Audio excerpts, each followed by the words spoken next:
The following podcast is a TJ DeSantis production. Comments, questions, and inquiries can be sent to DeSantisProd@gmail.com.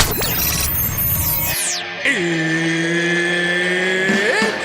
time! With Bruce Buffer.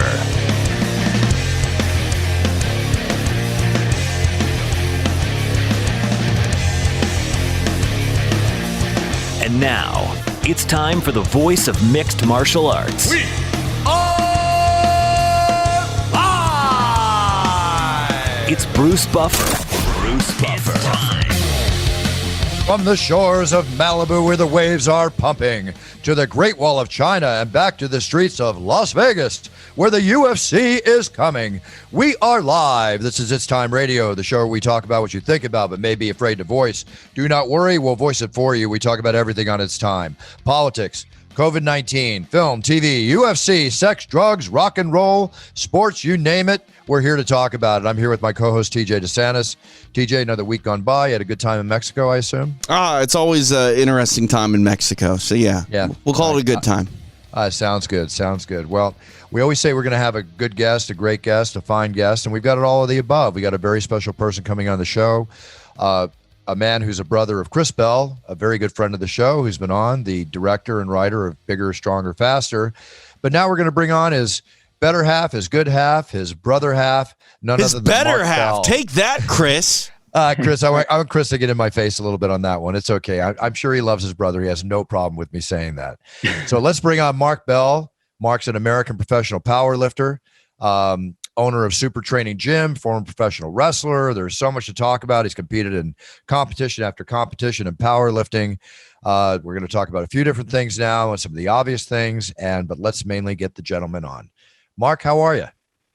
I'm doing fantastic. Thank you so much for having me on. And I love hearing the like you getting announced on your own show. Is kind of interesting since you're always the one announcing and introducing people. I got to take advantage of a little free service when I can, even if it's me that's doing it. So, Right. Exactly. Mark, you're very popular in the powerlifting world. You're very popular in the weightlifting world. You've got quite a following, your podcast, your Instagram followers, everything. This is an area in itself that not everybody is attuned to, but an area where tons are tuned into, the powerlifting, the weightlifting community. I have worked out at Gold's Gym pre-COVID, not now, for 30 years. And I've seen every bodybuilder from Schwarzenegger in his prime to you name it coming in, to all the greats, to powerlifters, to your brother Chris Bell in there busting it all the time, seeing you in there too. This industry, with the way fitness has gone, where sports have gone, where health and taking care of ourselves has gone, it seems like it's actually gotten bigger than ever. Am I wrong? Oh, the fitness industry has exploded, I think, for many reasons. I think CrossFit played a big part in that, in empowering a lot of females and showing a lot of people, maybe not just females, but just people in general, that, look, man, you still have some of these capacities that you had from the time you were a kid. You just haven't practiced them in a long time. And CrossFit brought on people climbing ropes and flipping tires. And we've seen a lot of unconventional training really explode in the last couple of years. And I think that has kind of opened up the floodgates and opened up the doors. Powerlifting gained some popularity. But I also think that people recognize that anyone can bodybuild, maybe not on the professional level, obviously, but like anyone can go in there and do 3 sets of 10 and have hypertrophy and build some muscle. And I think just lifting weights in general is tried and true. It's been around for a really long time. And it is the single best way to transform your body, is to look into gaining more muscle. If you just go and run and do some other things, those are all great. Those are all very healthy practices. And you might come out the other side looking pretty good. But having muscle mass is kind of our insurance policy. It's going to be the thing that continues to burn calories for us, even when we're at rest. Yeah, and I agree with that. I personally, in my past, I've always been an athlete my whole life, or athletically inclined, martial arts, surfing, martial arts and surfing. That was it. I never, aside from doing, I had one barbell in my house, and I had a 25-pound weight on each side. So between the barbell, it was 60-pound barbell. All I did with that was I did curls when I was younger. Otherwise, it was just push-ups. Otherwise, I never lifted weights. I never lifted weights or went into a gym to lift weights until I was in my mid-20s. And I was, in my own mind, very fit, ripped, the whole bit, but it was all from natural muscle. But I noticed that when I started working with the weights to concentrate on building other muscles and parts of my body, through the injuries I suffered, through the athletics that I've done, it just helped me get through that, to help me make me stronger, to compete and do the sports that I really enjoyed. I never got into bodybuilding, but I did get into fitness weightlifting, which I still do today, whether it's circuit training, kettlebells, you name it. Actually, Tito Raymond from Gold's Gym. He's my trainer. I train with him 4 times a week. We train in many different ways, including boxing, this, that, and the other. And he's the best trainer I've ever had. I really enjoy working with him. So I'm all about weightlifting. There's areas of weightlifting that I'm not about personally. And that's where you get over into the heavy powerlifting and stuff. It's not that I don't appreciate it. I respect and appreciate it. I didn't mean to sound like I don't. For me, it's not my choice. Because when I see like people like yourself, you being a former professional wrestler right out of high school, you've had this ambition right from the beginning. Powerlifting, when you're talking about 1,080-pound squat, an 854-pound bench press, a 766-pound deadlift, things that you've done, which I can't even fathom doing, it blows my mind. Now, the question I have for this, and I'm going to be very upfront, for a guy like me to get into something like that, or a guy like anybody not involved, I would think you got to kind of step into another realm, which might involve obviously the heavy training you have to do, but your body's got to be powered for this. Can you do these things without taking extra vitamins or a form of steroids and compete in that world? Yeah, it sometimes depends on how far you want to take it. So the real simple, quickest answer to that is some people might need to in order to be competitive, and some people might not. There's guys that compete in drug-tested federations that squat 1,080 and lift some of these crazy numbers. That they're in a federation where they do get drug tested. And I happen to believe a lot of these athletes. I don't think that everyone that is a genetic anomaly is all of a sudden suspicious that they're taking anabolics. I just think, from what I've noticed, and from you being around Gold's Gym for so long, you probably noticed this too. There's one guy over here saying he's natural, and there's another guy over here saying that he, openly admitting that he uses, which is rare. You don't really hear people say it that often. Right. But sometimes the guy that uses is just not built the same as the guy who's claiming that he's natural. And so It leaves you very confused. You're like, I don't know. Like, I train with Michael Hearn. Michael Hearn is claims lifetime drug-free. He's been a friend of mine for a long time. Mine too. All I can do is just believe the guy. Like, if you look at pictures from when he's 16, it makes you suspicious of the whole thing, because you're like, he was pretty damn jacked, even at 16. So I think there's always a genetic component. Some people might need them and some people might not. But I think when you think about like track and field and some other sports, you think about like, Usain Bolt, like he just blew apart the sprinting world and he crushed everybody. And I think everyone wants to assume that, that you can't participate in a sport like that and you can't be like that. There has to be some other explanation other than that you work hard and other than that there's a genetic component to it. Steroids are really, really helpful in building muscle mass. Steroids are really helpful in, it's like playing a card at a certain point. Once you play the card though, you already played it, and you can't exponentially continue just to grow. Steroids don't work that way. You might gain 10 pounds, might gain 20 pounds. They do assist with recovery and they assist in a lot of things, but what they don't do is they don't ensure that you'll have consistent progress forever. Mm-hmm. So it's a card that you can play, but just like the gains that you get in the beginning, when you're lifting, even if you're not using drugs, those gains will slow down, those gains will stop. And the same thing happens with steroids. So a steroid, I don't even know what percentage we can allocate to it, but it might give you 3%, 5%. Maybe some can argue that it's 10%. But once it gives you that percentage, it doesn't go any further than that. And so I think that might be a misconception surrounding steroids, is that you take them and you don't have to put in the work anymore. Right. Yeah. One thing that I think about steroids, Mark, and maybe correct me if I'm wrong in your philosophy on them, is when we look at sports and not just, weightlifting type of sports, when we look at stick and ball sports, et cetera, I feel like a lot of the steroid advantage for competitors is kind of between the ears. There's a lot of mental sort of advantage, I think, that comes from people when they believe that they're getting that performance enhancer working for them. Do you find that to be true?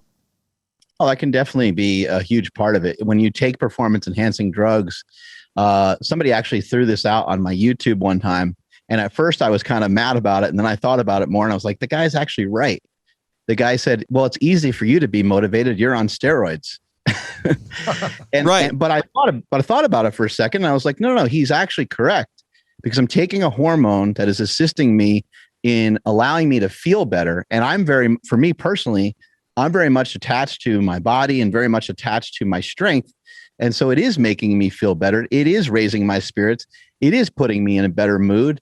And is it easier to be motivated when you're in a better mood, or is it easier to be motivated when you're in a bad mood? Right. No, 100%. So for me, it was transformative in that respect. And actually, I think that performance enhancing drugs is one thing, but like utilizing some steroids for some TRT, or just to enhance your mood or enhance your physique a little bit, I don't really see hardly any harm in that whatsoever. Doing it under a doctor's care, I think, makes a little bit more sense. But there's, the issue becomes when we get into performance enhancing drugs, where there's a clear set of rules. Like in the UFC, there's a clear set of rules. And then there's people that fudge the rules a little bit, right? And that's where we get into a category where you're like, no, that's bullshit, because we agreed we're supposed to play this game this way. Right. You're not supposed to knee someone in the head when they're on the ground. You're not supposed to soccer kick the guy's head when he's on the ground, right? There's certain rules and regulations that are agreed upon. This is my contract. I agree that I'm going to perform this way. And then you take things that are outside of that realm. That's where I can understand the negative connotations of steroids. But it's also very understandable for people to feel like they need them when you get into professional sports, because who's around you? A bunch of genetic mutants. Right. And so you're like, well, shit, man, I'll just try to take something to be a little bit better. And I think if we really think about it, some of the best, it's kind of rare that those are the guys that you would think are on steroids. We don't really know, but it's rare that it's a Barry Bonds. You know what I mean? But in that case, it was Barry Bonds. But it's rare that it lines up that way, that the GOAT is the guy that, is abusing, or, in other cases, we may have seen it with certain athletes have gotten popped in the UFC and stuff like that too. When you talk about the 3 to 5% advantage, if I heard you correctly, then what about more is good? It's like, I need more. It's 3 to 5%. Okay, I've grown a little bit. I'm performing a little better. I want more.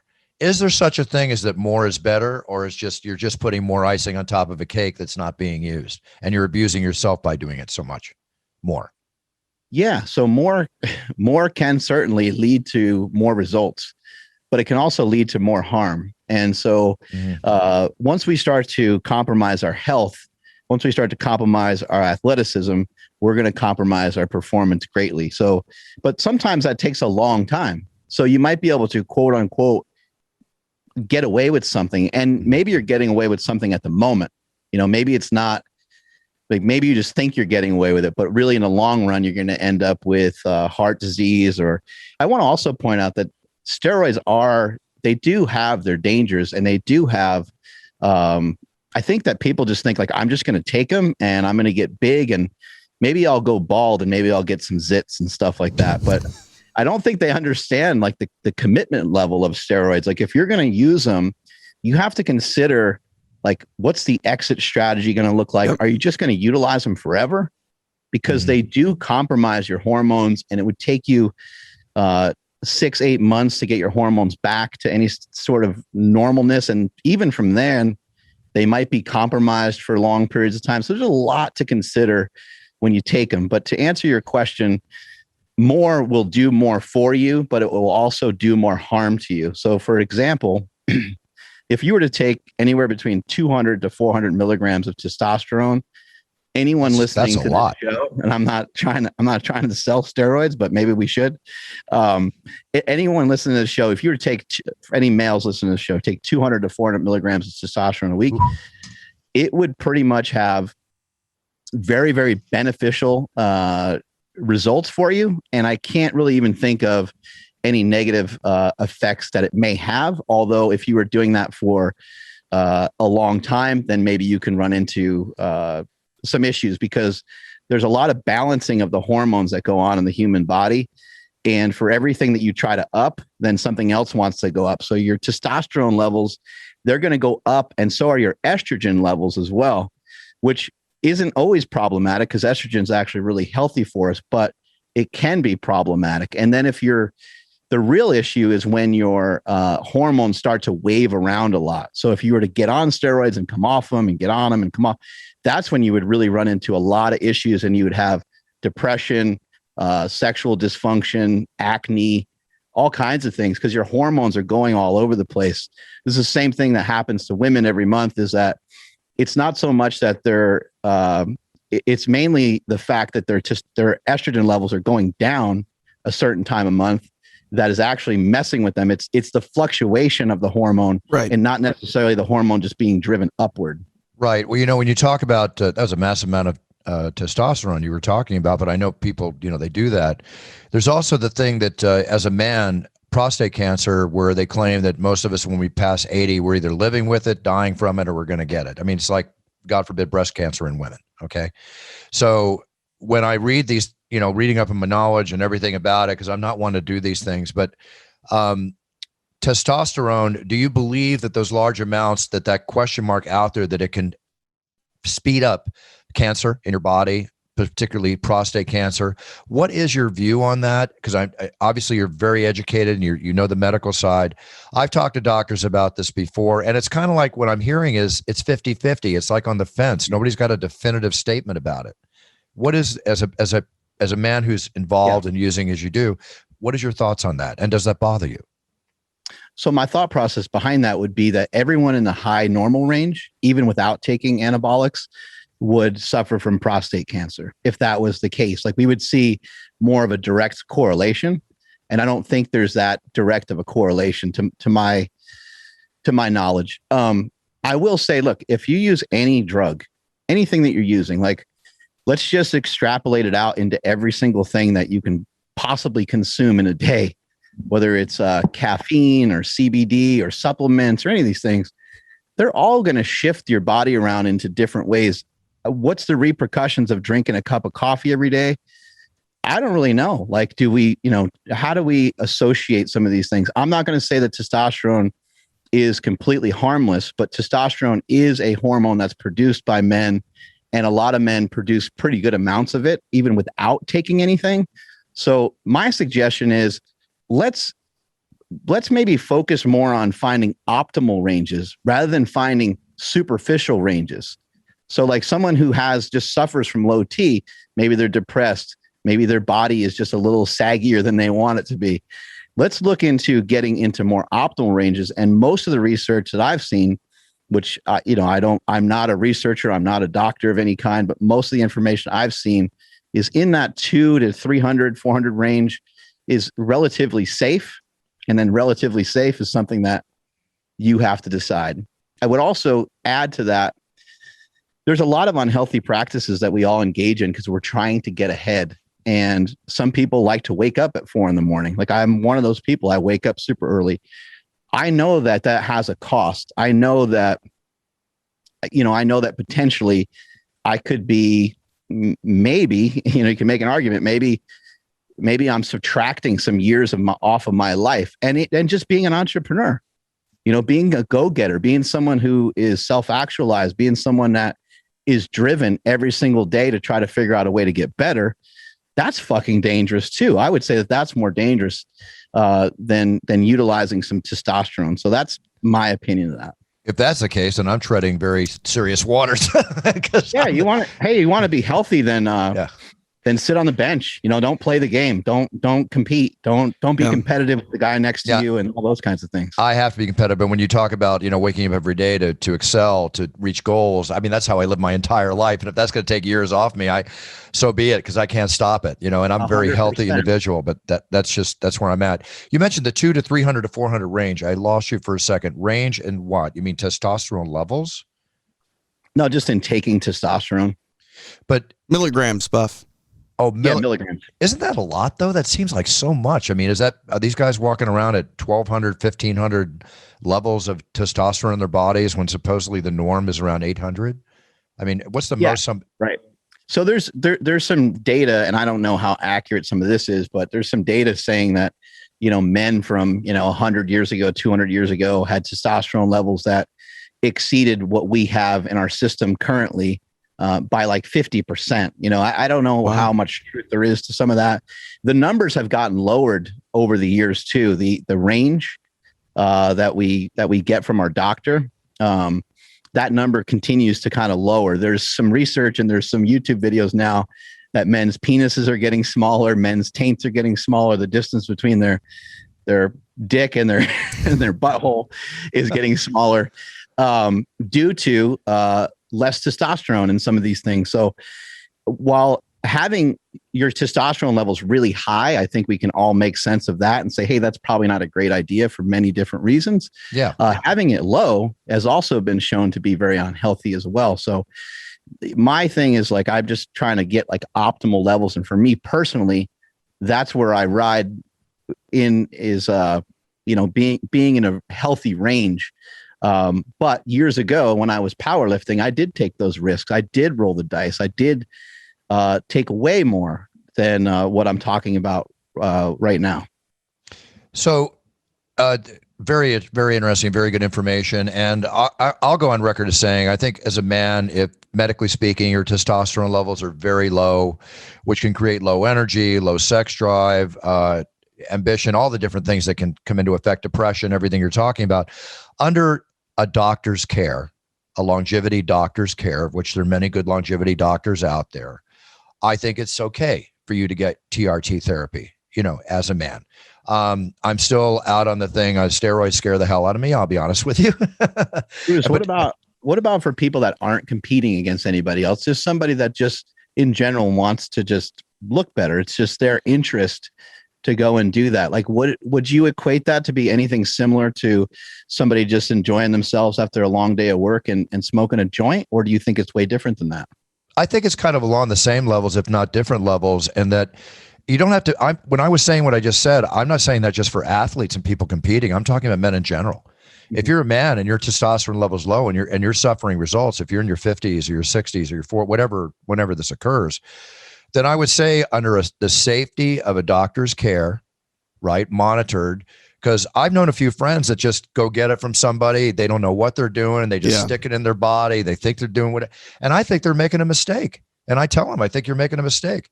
I mean, if I was going to do anything in that realm, I would want the best advice and consultation possible to do it in the safest and healthiest way for my body. Because I'll tell you one thing that I saw working the 30+ years, working out at Gold's and everything, seeing all the bodybuilders, the fitness competitors coming in and out. And then you see some of the bodybuilders in their 50s and their 60s and their joints are, banged up. They're limping around the gym. They're walking around. They don't look the same. I don't always see them aging that well. Now, I'm not talking in general, but I see that. Now, is that due, you think, to the abuse of what they put in their body? Is it the natural effect of getting older? Is it because all the heavy weights have hurt their joints, or is it all of the above? Yeah. I would first off say that the doctors in general don't always have good advice either. So, yeah, good. Agreed. To get something from the guy at the gym, while it sounds very bro-ish, I don't want to name any names, but does like the top level bodybuilding coach know more about taking steroids than a doctor? I would just say, yeah, probably 9 times out of 10, they probably do. But always try to go to the most reliable source that you can. And I agree with you 100% about people just kind of taking random underground steroids that they don't know anything about. And they're getting abscesses and all this junk, all that stuff can be it can be avoided very easily by utilizing a doctor's care. Right. What was that question right there? I've kind of lost track of the actual question. The question was basically aging, people that have been doing this all their lives. And then you think, okay, I look great now. I'm living, but are they living in the moment or are they preparing for the future? Because my question was the bodybuilders I've seen over 20, 30 years, include, I don't want to mention any names. We know the people we're talking about. And they just don't seem like all the work they did is paying off in the end. It seems like they're paying for it, not paying off. Yeah. I agree with that 100%. I've seen what you've seen and I know exactly what you're talking about. They won't change. I fell with 1,085 squat and I changed my life around forever. Like I never took that same amount of drugs. I never competed at that level again. It took me a long time. It took me years to really find the errors of my ways and say, hey man, like that was kind of fun and kind of cool, but it was also really, really dangerous. You got away with a lot. And I think a lot of people, change is very, very difficult. So people love the heavy weights. They love the way they lift. They enjoy it. They love, hearing from someone at the gym that they got big arms or big shoulders or whatever it might be. And they never slow down on the amounts that they take. They never slow down on how they train. And you're like, dude, like, why don't you fucking work on some stretching or something here and there? Like do something a little different. Your body looks stiff and tight. And meanwhile, you hear them complain. They're like, man, I can't even tie my shoes these days. Yeah.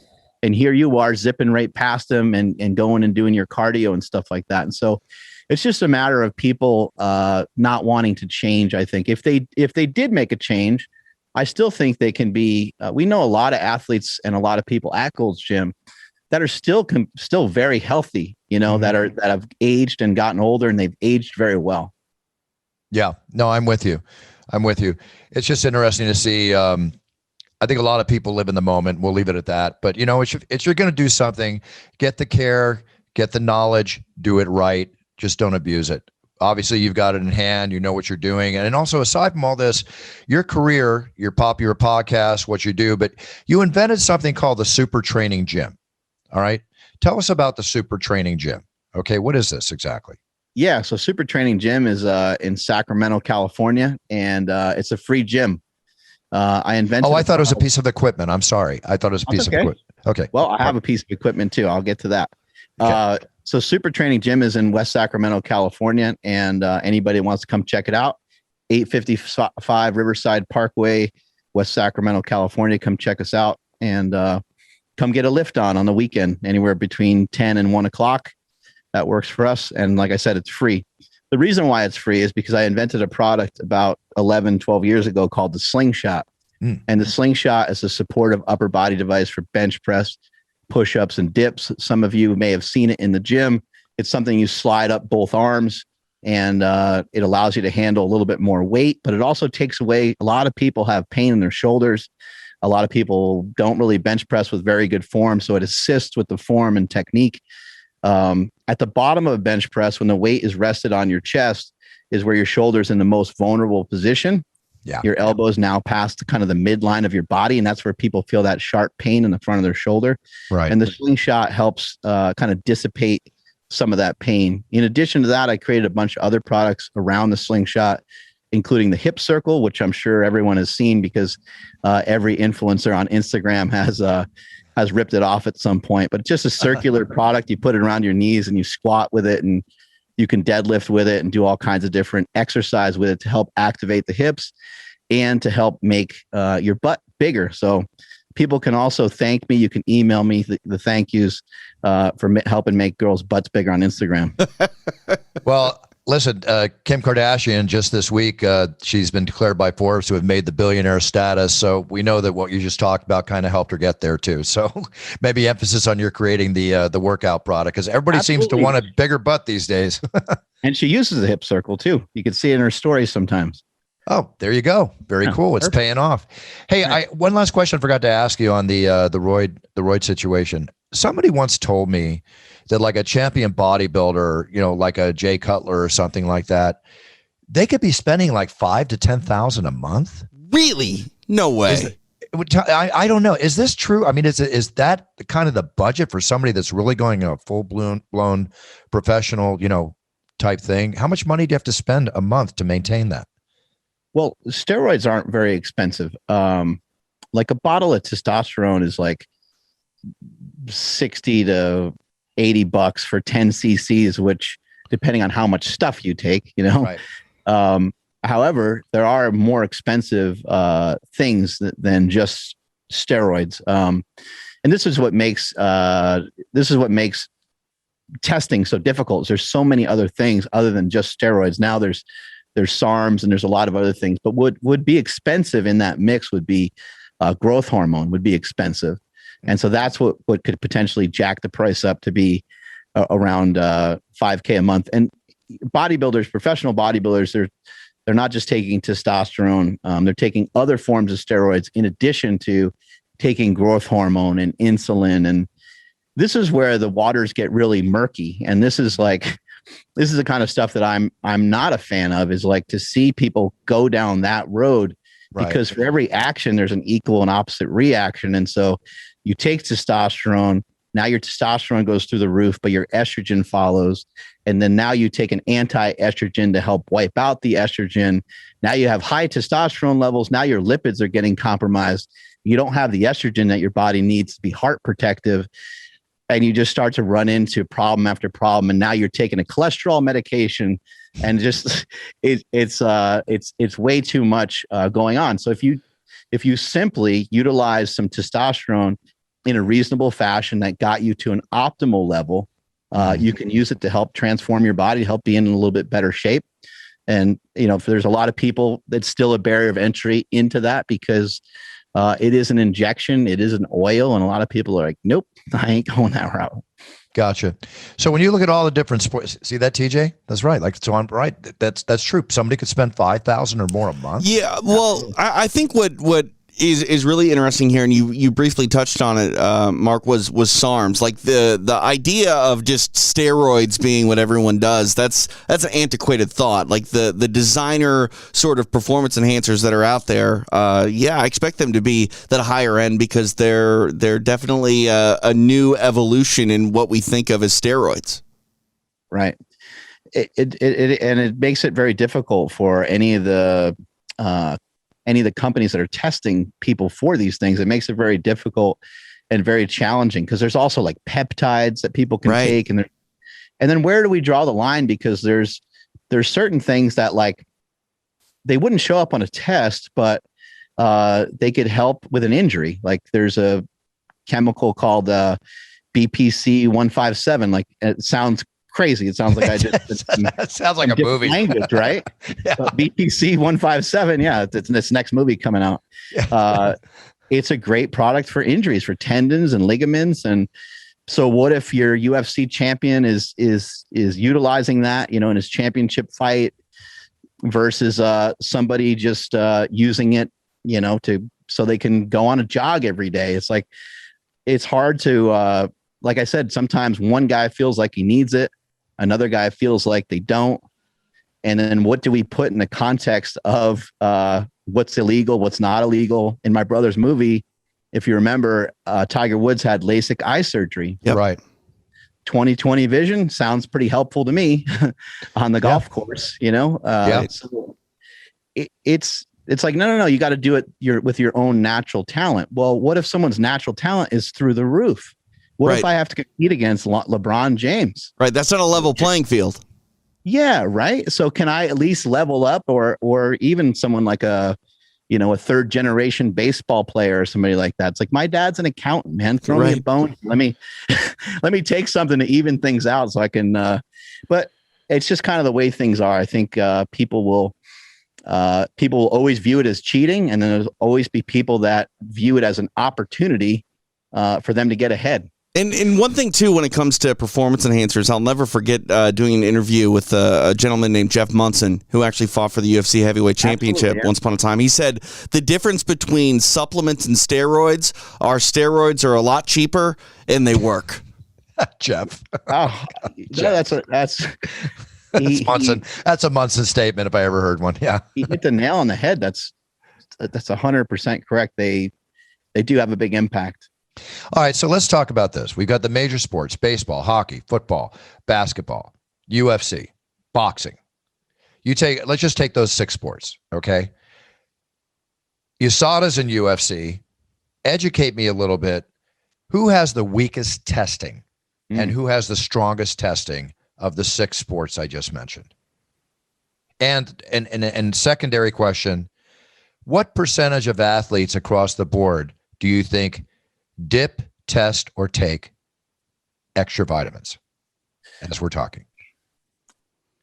I would to answer that last question first, I would imagine that nearly the entire roster of every single said company that you mentioned has done or does something that is borderline or crosses the line a little bit. And I'm not talking about necessarily injecting themselves with testosterone. Right.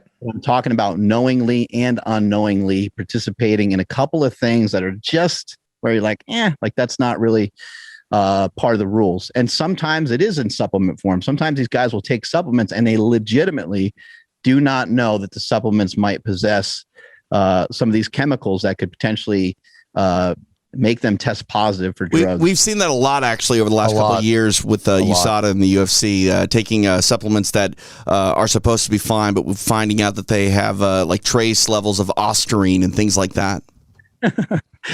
Well, the supplement companies are going to do whatever they can to get away with stuff. So if you can mask something in a protein powder or a creatine, yep. I mean, imagine having a little bit of SARMs in a creatine. Someone's like, man, I'm getting huge off that creatine. It's working great. It's the best marketing plan. I like that little laugh of Mark's acknowledging your statement, TJ. That said, the laugh but answered all the questions. It's true, though. I mean, I think also in Chris's movie, it talks about, really like what goes into making these supplements, and they're not regulated by the FDA. So you do things and you can get away with things that put you in a superior position on your competition to try to get people, into your product. And then maybe you change the formula down the road. But, kind of goes back to what Mark's saying with everything. If you're not cheating, you're not trying. That's true. If you think about like an athlete, like in the UFC, UFC is a great example because they have so many different coaches as opposed to like a basketball coach pretty much has like his coaches on the basketball court. He might have like a weight room coach, and that's usually kind of the end of it. But when it comes to MMA, you might have a wrestling coach, you might have a striking coach, you might have a jiu-jitsu coach. Now you have a lifting coach, and you have coaches kind of all over the place. Maybe somebody stretches you out, helps you with recovery and all kinds of things. And so these guys they're always looking for the best. I'm going to go buy these boots that blow up my legs and help with blood flow. I'm going to do a cold plunge. So it's like, once we start talking about all these things, is it fair for George St. Pierre to have all this stuff in his home? Is that just part of it because he earned it because he made that money? Versus the next guy who's trying to come up and do the same, you know what I mean? Right. Like, so then it gets to be an area where you're like, well, that's helping him a lot. So do we get rid of all things that are it gets to be really weird right. quickly. I remember years ago in swimming, they created some suits. Speedo created some suits that made people swim faster. Mm-hmm. They broke records like crazy. And then they're like, whoa, wait a second. We don't want people swimming that fast. We want you to swim as fast as you can, but not like that. And so they got rid of it. And it kind of leaves you confused at the end of the day in some ways. Well, it's all gray area because that's the thing too. Like, we are evolving. Products are evolving. So at what point do we go, no, like you said, Mark, like what point do we go, no, we don't want people swimming that fast, or no, we don't want golfers using this sort of club or bowlers using this sort of ball. We want you to knock the other guy out, but not that bad. Right. Exactly. It's funny you mentioned swimming. I remember when I was in high school, I went to the CIF finals. I was a very fast swimmer in freestyle, in the 50-yard freestyle. And my coach wanted me to, we didn't have those bathing suits. We had Speedos. We didn't have the ones you're talking about, but he wanted me to shave my body, just that little extra edge to glide through the water. I couldn't even comprehend that at 17, 18 years old. Like, are you kidding me? Give me a breath. I'm not even that hairy. And you want me to shave my body? I mean, what am I shaving? It's like, no, just every edge you can get. Yeah. That's like that edge. I'll just race. And you know what? Speaking of funny thing, I was actually winning the race. And when it came to the flip turn, I screwed up. I did my flip turn and my shoulder hit the lane line coming back. And I went from a nice head, like full head lead in the thing to getting like third. It screwed me. But anyway, Coach, like you made me think of a very wonderful moment in my past. Thanks very much for that. So you're a big UFC fan, I assume. I assume you enjoy it. I love the UFC. I appreciate what you guys do. And I've been a huge fan forever and a huge fan of Dana White and just what he's done during the pandemic and everything. I think join the club. Yeah, man, it's just unbelievable. Really cool. Yeah, it's really cool. It's amazing. You know, now we're going to start going out to different states for the pay-per-views, and we're going to Florida for the show that sold out like in 22 minutes, 15,000 seats. Yeah. But then I get, you know, the pleasure of reading stories that the 5 states that account for 43% of the country's new COVID-19 cases in the past week are Florida. Yay. Can't wait to get there. You're going to have that, though, just because they're open, Bruce. I mean, I don't know if it's necessarily any. I mean, I don't know. Yeah. I don't want to read into it too much. I just want to get this thing over with. No, I'm just looking forward to the show. But like I said last week on the show, fans, please, I love you all, but I'm not taking any pictures, not shaking any hands. And let's just have a great show, and we'll see what happens. Obviously, if states are open, these are going to happen, especially after spring break. Yeah. So now the go ahead. More people having the virus isn't necessarily a bad thing.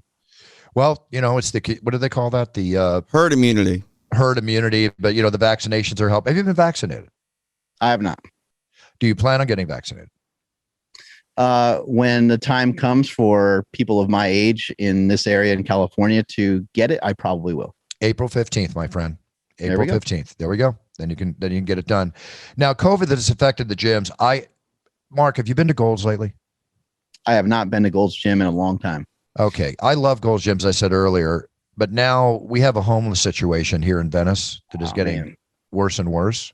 No, I'm not trying to be disrespectful to the homeless. I know they're going through what they go through, whatever the individual is going through, but it's tent city now. You have to walk through to get there. I parked my car. They're smoking meth on the corner.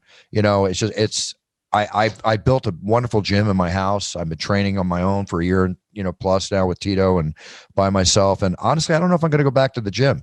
Has the COVID thing with people not being able to go to a gym or maybe going to underground gyms or whatever, has it affected the professional bodybuilding and, the areas that we talked about? Has it affected it a lot in the last year as far as people being able to stay in shape and compete the way they want to compete? In my opinion, what has happened has really messed up a lot of people's mentality and messed up a lot of things. But I would also say that I think that the gym for me, lies inside your heart, and lies inside your brain. Just because a gym is closed does not mean you can't engage in fitness and still have wonderful benefits of, even if you weren't able to build a home gym, even if you were able to just have a kettlebell or have access to some stairs somewhere or a hill. The human body is made and designed for movement, and shutting down the gyms, I think was a very unfortunate thing of the pandemic. Yeah. But people just have to adapt. You got to adapt to what's going on.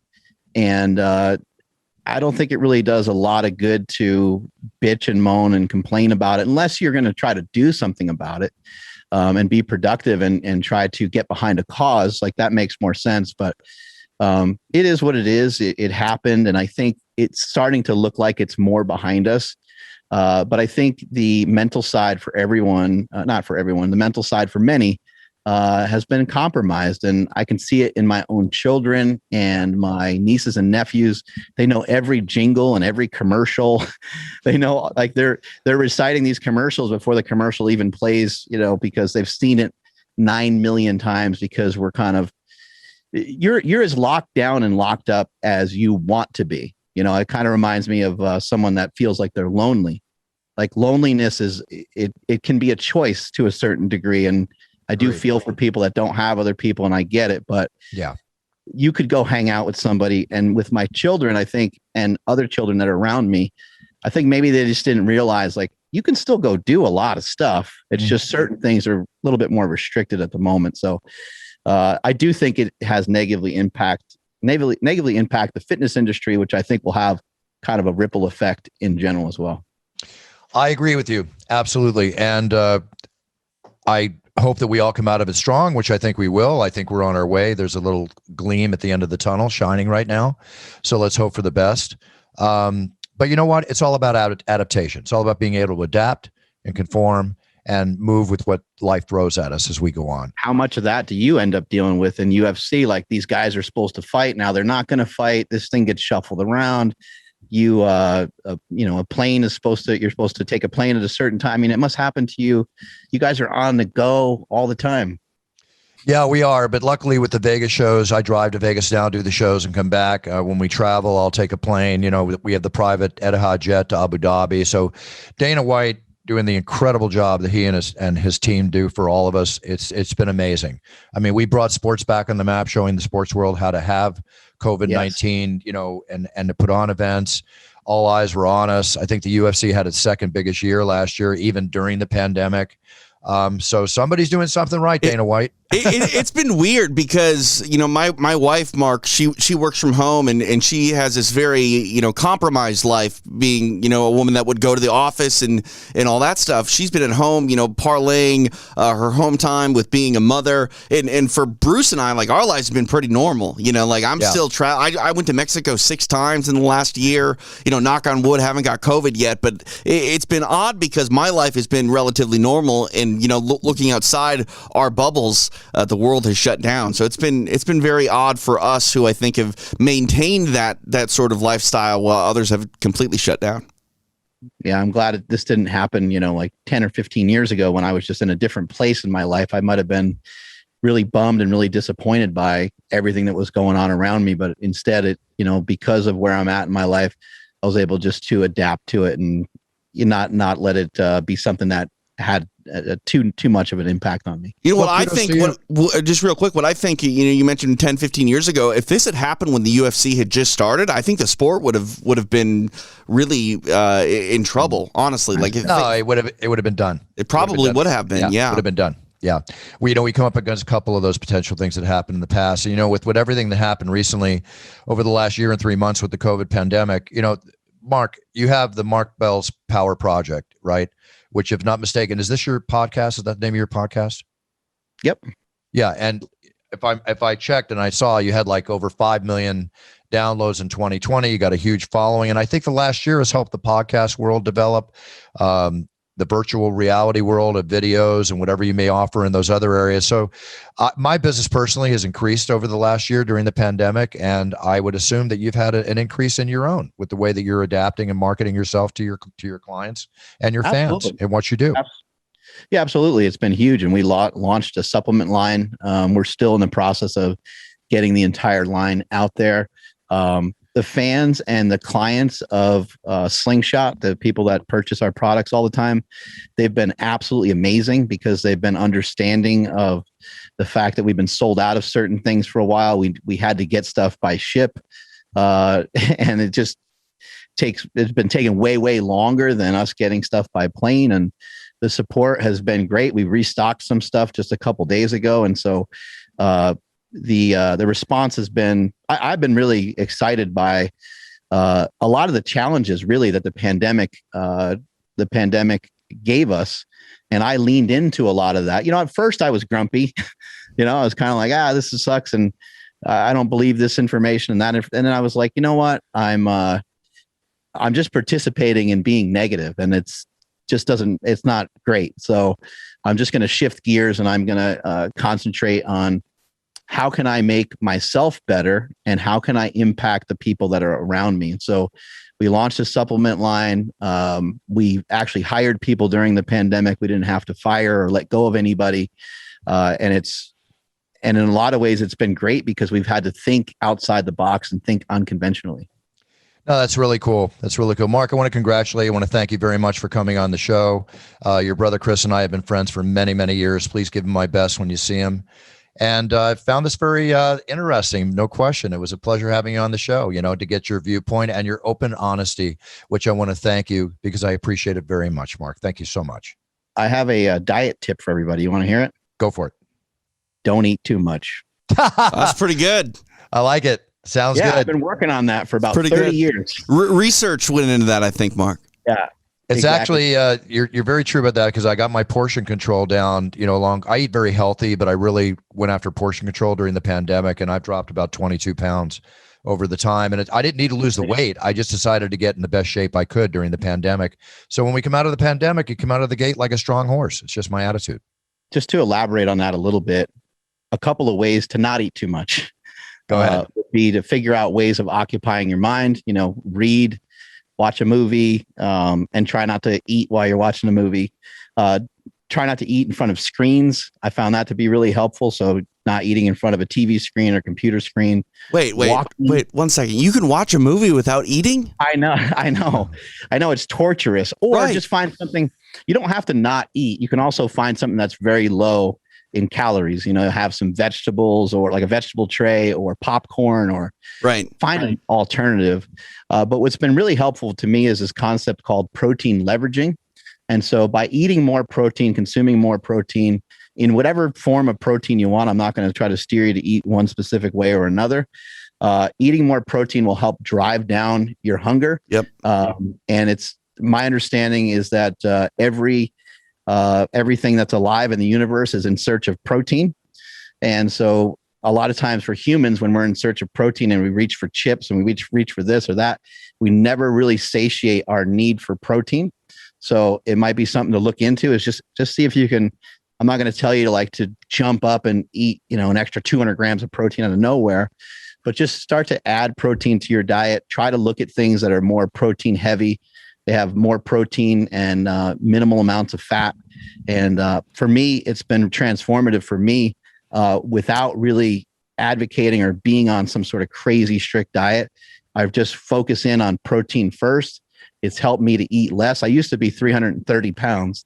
Wow. That's why I'm sharing this information. And I now weigh around 230 pounds. So it's been really helpful, along with walking quite a bit. So quite achievement. I agree about the walking. No question. I actually went on a hike with a friend of mine on Sunday in Malibu. And the last time we went on a hike in another location, I noticed the next day I was 3 pounds lighter. Why? Because I concentrated on the hike. It's like, oh, well, let me hike every day. It's obviously losing water weight and getting your body working, aside from everything else. Bruce, I watched your story on HBO a while back with you and your brother, and I just, oh, thank you. I could not, I think it was HBO, but I could not, yeah, Brian Gumbel.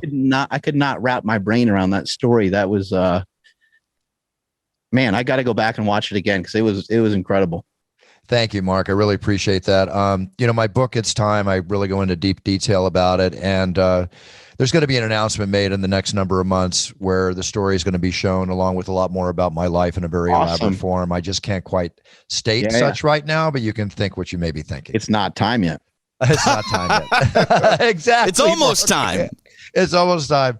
Mark, thanks so much. It's a pleasure having you on. We'll have you on again. I know I'm going to be on your podcast in a few months or a couple months. I'm looking forward to it. Absolutely. And drill me like I drilled you. Ask me anything. It's all good. I'm an open book. 100%. Thank you guys so much. If anybody wants to check out my products, you can go over to markbellslingshot.com. You want to follow me on social media, I'm at Mark Smellybell. Thank you, Mark. Again, please give my best to your brother, Chris. And I wish you all the best. Stay safe, my friend. Stay healthy. You look great. Keep up the great work, and stay motivating to everybody that you deal with, please. Big cheers. Thanks a lot, guys. Appreciate it. Thank you, Mark. See you, Mark. Take care, buddy. Bye-bye. I'll talk to you soon on your cast. All right. There he is, Mark Bell. It's very interesting. It went into different areas that I didn't think we were going to go into, and I found it very, very interesting. Yeah, I mean, with the steroid stuff, take competition out of it, Bruce. I think you and I agree. Again, it goes back to moderation is everything. And if you are, using with the advice of a doctor, it's medicine at the end of the day. And that's one thing we didn't really get into with Mark, but I don't know if you've seen it. They're starting to use testosterone for people that suffer from PTSD and things like that. And that is quite interesting. Yeah, I still got to educate myself in all this, because I'm not one to do. I just take natural vitamins and eat healthy and do everything I do, and I'll continue to do that. But if the TRT ever became an issue, again, medical stuff, I probably would have no problem with that. The other stuff scares me. Sure, no, I get it. I get it. And again, I'm not saying that anybody should do any of that stuff, especially without the advice of a doctor and the observation of a doctor. So, but yeah, no, it's definitely interesting to see where that sort of science is going, and the idea that testosterone is being used by medical professionals, not just for the musculature growth and benefits and things like that. Well, science is going to keep finding things out as we go forward, just like we're finding things out daily about, COVID-19 and all. The interview went pleasurably longer than I thought, so I'm going to avoid some of the news subjects. We will talk about the fact that UFC is happening this weekend. Yes, sir. Early. Big show. Early. This is the earliest show I've ever seen. We're talking 15 fights. The first fight's at 9 a.m, culminating into the main event, which, of course, Darren Till got hurt. He's out, broken collarbone. Marvin Vettori, the very powerful striker and fighter from Italy, is going to fight Kevin Holland, who's coming back. I saw Ariel Helwani ask Kevin Holland, are you going to talk as much? He goes, well, maybe I won't talk in between rounds. Kevin, can I give you some advice? Fight, okay? Get in there and fight. Be yourself. Be yourself. If you don't allow him to be himself, then maybe he doesn't fight the way he should. I did say be yourself. I hear you. Be yourself. Focus on the fighting. Don't lose track of what you're there for, right? Very entertaining fighter. Great career ahead of him. I'm looking forward to this fight. I think it's a fantastic fill-in for Darren Till. The rest of the card, full of excellent gophers. Jim Miller back again for the 48th time in the last year. It's unbelievable. Yeah. But, he looks better than ever. Anyway, I'll see you from the Octagon. One thing I want to tell you, we've heard a lot. We've had it on the show. I've done a commercial for him. Did you see my Manscaped commercial? I did, yeah. I saw that a while ago, though. I think you sent me one of the pre things. It's funny because Manscaped, they've grown into such a big company and they do such a great job. There's UFC fighters promote them and all. And they sent me my Manscaped package. Look, TJ, I got my special bag here. Look at that. Everything it comes with the solutions they have. Check out the Manscaped razor. Look how small this is. Obviously, it better be small. You want to be careful, but this is a grooming device for the body. Now, I think grooming is a very popular thing, manscaping as they call it.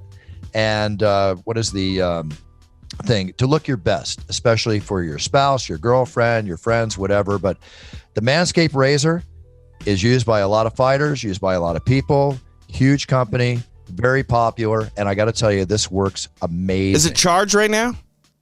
Yeah. Turn it on. Look at that light. You see? The light, that guiding light. The guiding light. It even comes with a guiding light. Isn't that awesome? Yeah. I don't know why. I mean, don't you turn the lights on when you manscape? But you know what? Hey, you know what? I mean, parts unknown need to be known when you're manscaping. That's all I'm saying. Exactly. Bottom line is, enjoy your manscaping. Go check out manscaped.com and get 20% off at Manscaped. Go on Instagram, everywhere else. It's at Manscaped plus free shipping. And use the promo code BUFFER, do it all in capitals, BUFFER, to get your 20% off at manscaped.com. Okay? Check it out, everybody. Manscaped, look your best, feel your best, be the best for those that love you. We'll leave it at that. All right, TJ, I'll see you from the Octagon on Saturday. Anything to tell everybody? No, that's it. Check out Extra Rounds. You can find it on the Fight Pass app, or you can check us out live immediately following all the UFC events on their Facebook page, facebook.com/UFC Fight Pass. Fantastic. And I'll see you all from the Octagon on Saturday. Big cheers, no fears forever. Set your goals, write them down, be the best you can be. So when you get on that path, you do your best, and that means you're winning. And that's what we're all about on It's Time Radio. Always a pleasure to talk to our listeners. I love you all. Make sure you subscribe on YouTube. We're getting close to the 5,000. The gifts are going to start happening. The drawings are going to happen. We're going to give away some good stuff now that the UFC is going live and with crowds for pay-per-views. So we'll have some very cool items coming up. Big cheers. Always take your puncher's chance in life. Have a great week, everybody. See you next week. Buffer out. Bye, TJ. Time with Bruce Buffer is a TJ DeSantis production and is property of Buffer Enterprises Incorporated. Its content is intended for private use only.